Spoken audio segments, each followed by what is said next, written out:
hindi makatao at masyadong maliit daw ang mga bunkhouse na itinayo para sa mga nasalanta ng Bagyong Yolanda. Ayon po yan sa arkitektong advisor ngayon ni Rehabilitation Czar Panfilo Lacson. Pero para sa DPWH at DSWD, pansamantala lang naman daw itong titirhan ng mga nasalanta. Wala rin daw overpricing dahil tama raw ang mga ginamit na materyales. Nakatutok si Jam Sisante.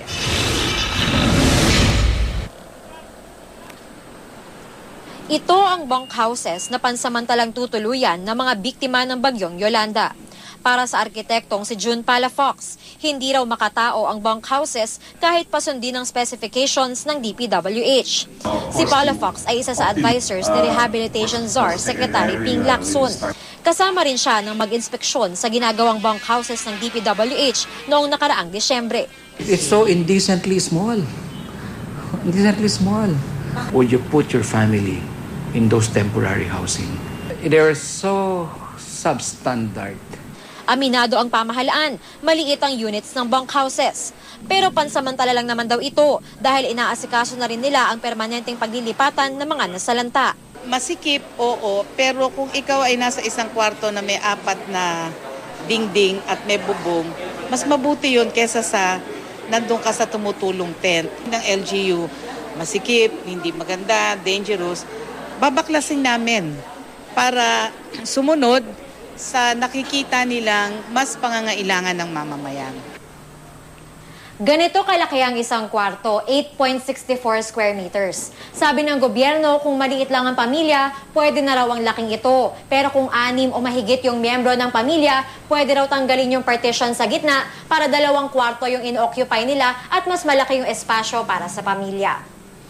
Sa ginawang inspeksyon kanina ni DPWH Secretary Rogelio Singson sa Barangay Sagkahan sa Tacloban City, tama raw ang ginamit na materyales sa paggawa ng bunkhouses. Pero may nakita siyang GI sheets na masyado raw manipis at hindi pasok sa specifications ng DPWH. Kaya hindi raw ito maaaring gamitin. Pagka yan in-install niya, patatanggal namin yan. Okay? At hindi siya mababayaran habang hindi niya binabago. Kapag hindi sumunod ang contractor sa specifications ng DPWH. Number 1, hindi sila mabayaran. Number 2, i-demolish nila yung kung talagang under specification na sinunod yung plano, i-demolish niya at saka palitan ng bago. Tapos maging negative position nila sa track records nila. 838,000 pesos ang halaga ng bawat bunkhouse unit. Ayon kay Singson, mababa raw ang halaga kaya hindi totoong overpriced ang mga ito. Malabo na rin daw ang kickback ng mga politiko. Ang mga kontraktor daw halos walang kikitain sa proyekto. Hindi ko alam kung may profit margin sila rito eh. Baka abonado pa sila. Isipin mo, kung nagdala ka pa ng materyales, nagdala ka pa ng tao, kumair ka pa ng stake truck to bring these materials in. Because talagang pakiusap lang eh, na tumulong naman kayo.